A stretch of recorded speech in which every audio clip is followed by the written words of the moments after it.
Maryellen Boyce. I'm a dietitian at TRU PACE, and I'm going to just spend a few minutes today talking about how we can boost your metabolism.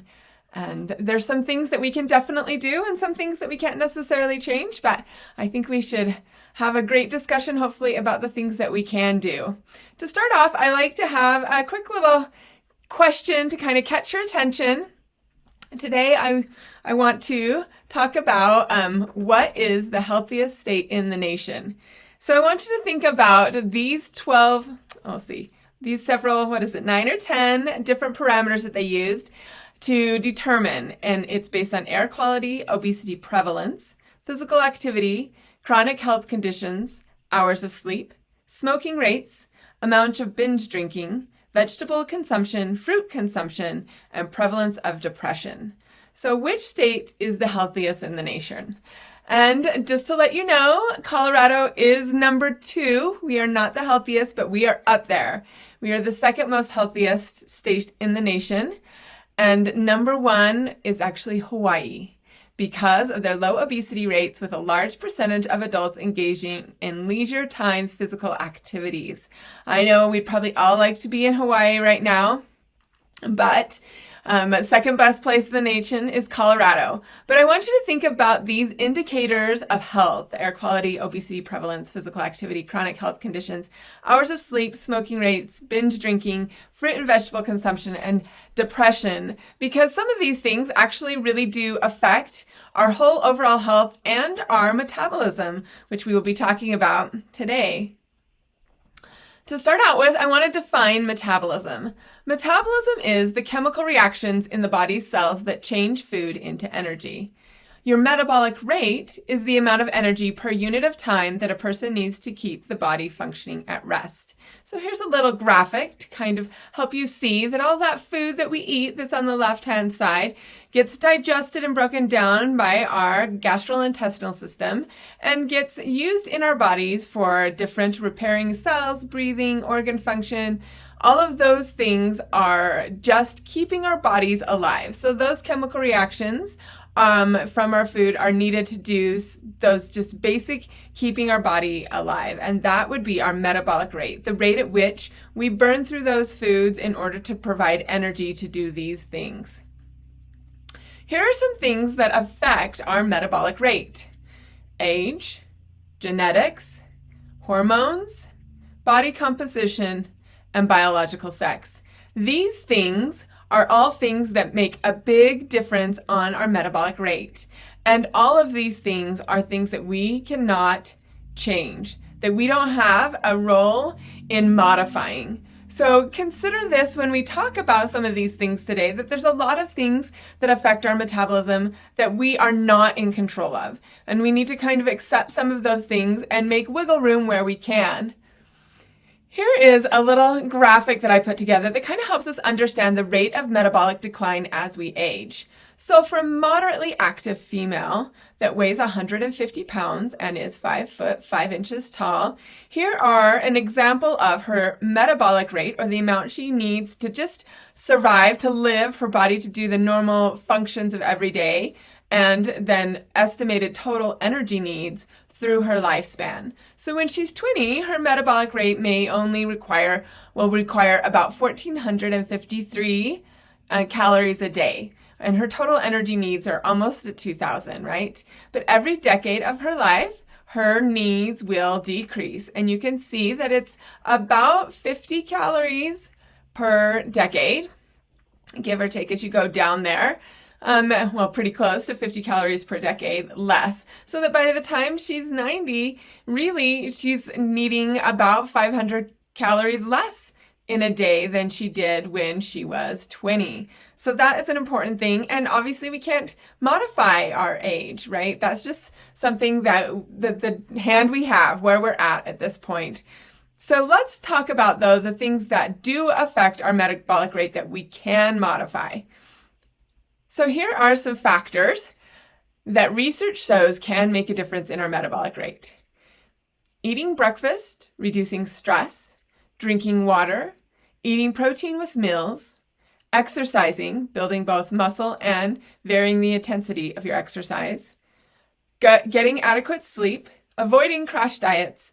And here is one other at the bottom, that there has been some research to show short-term rises in metabolism comes with some things like spicy foods, green tea, coffee, energy drinks, but some of these benefits may not outweigh the risks. So we're not going to talk very much more about these specific, the studies that have been done on those things, because they're very small and short-lived gains in metabolism. But we're going to talk about some of these other factors that we can modify. First of all, we're going to talk about exercise. Exercise has a very powerful effect on regulating our insulin sensitivity and our overall metabolism.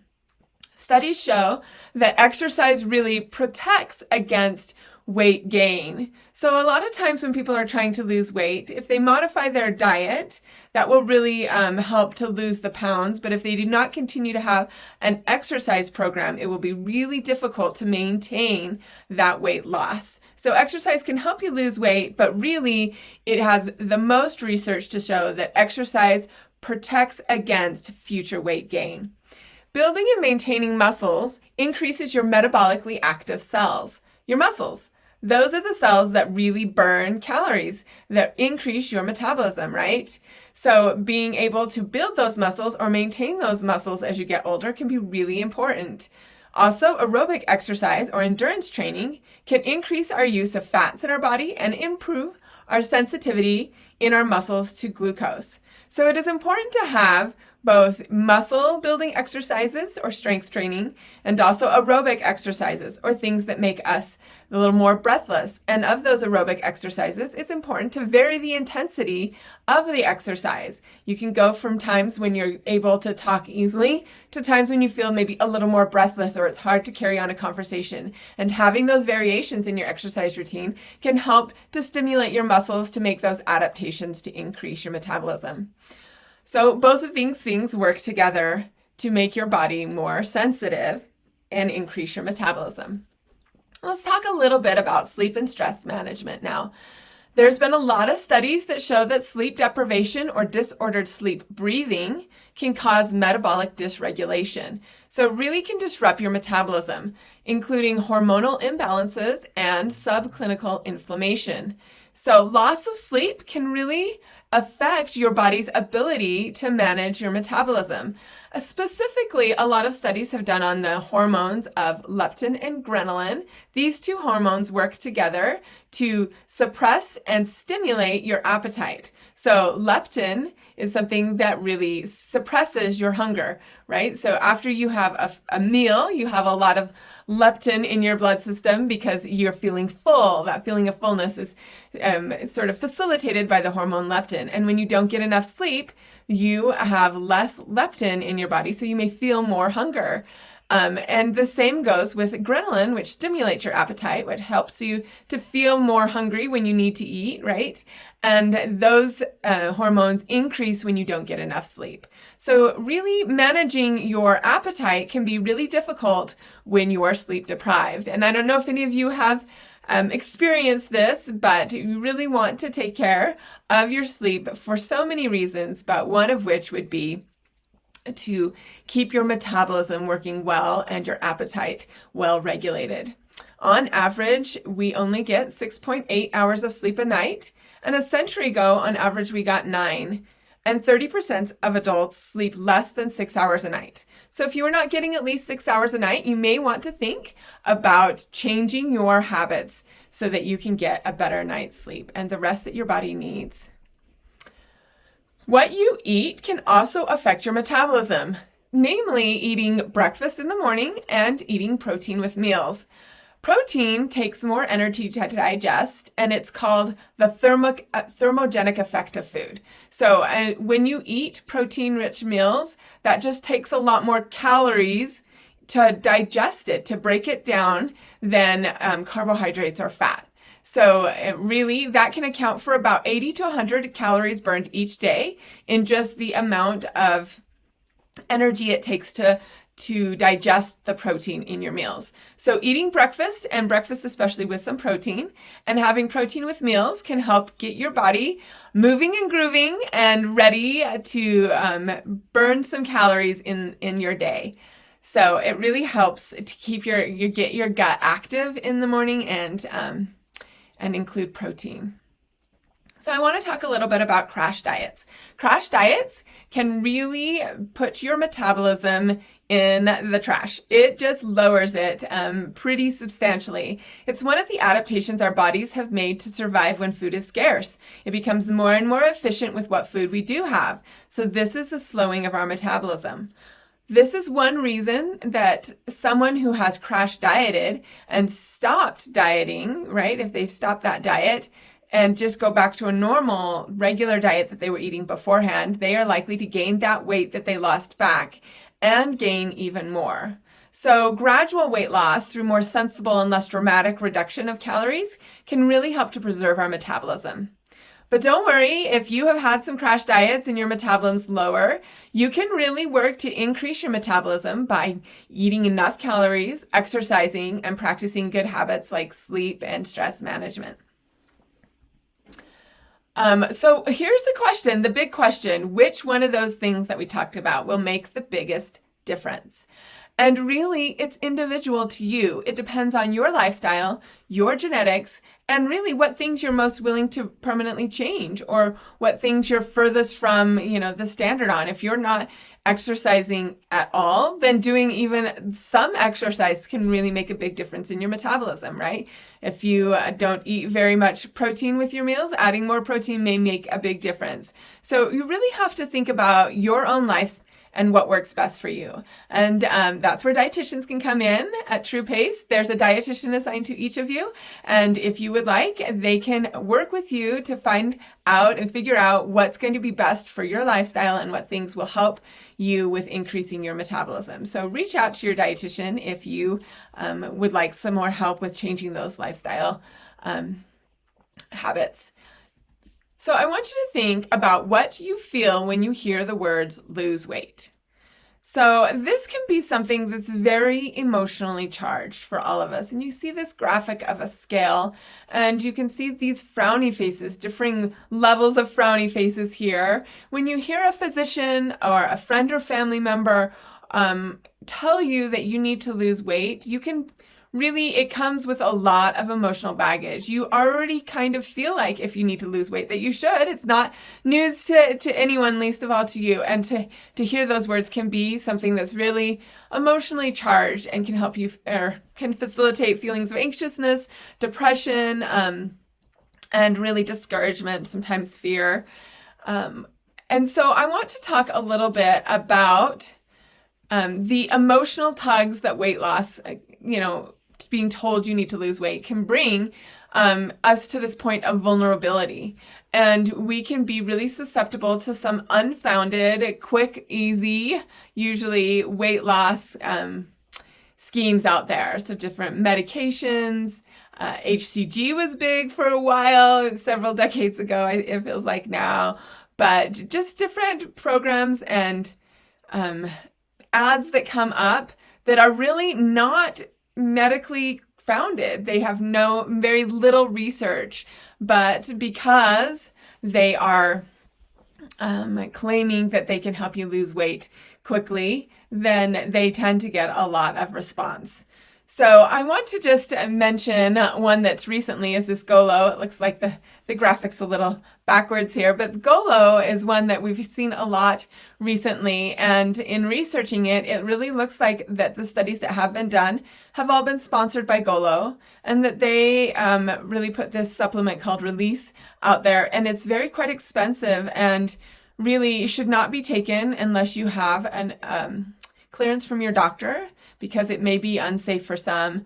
And really, additionally, they have no plan for weight maintenance. So although there is a diet plan out there that they say you want to take while you're taking the supplement, it's really not a long-term solution. So really think about, how am I going to maintain weight loss when I want to lose weight? And what things are really going to help increase my metabolism over the long time, the remainder of my life, right? So let's talk about, how do we evaluate a health claim? When I do come across a new program or product that says they can help me lose weight, what do I need to know to help evaluate whether this is good or bad?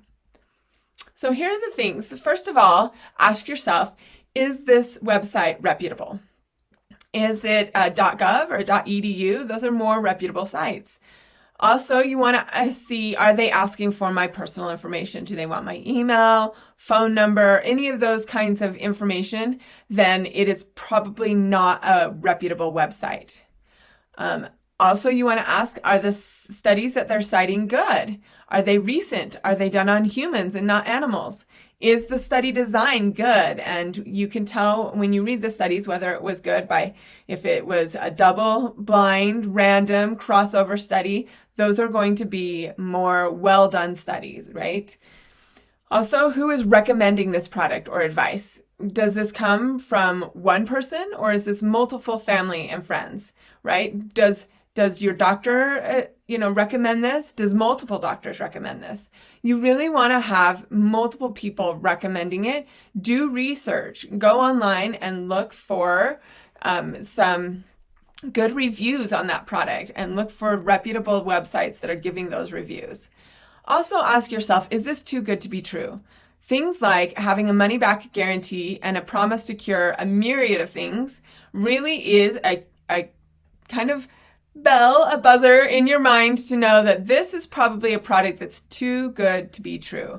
And if they say they have a money-back guarantee, it is very unlikely that they would actually give you your money back. Another thing that you can do is reach out to medical professionals, your dietitian and your physician, and ask them about those weight loss programs or supplements and see if they have any good recommendations for you. So last of all, I just wanted to include some of the references that I used today in preparing this presentation.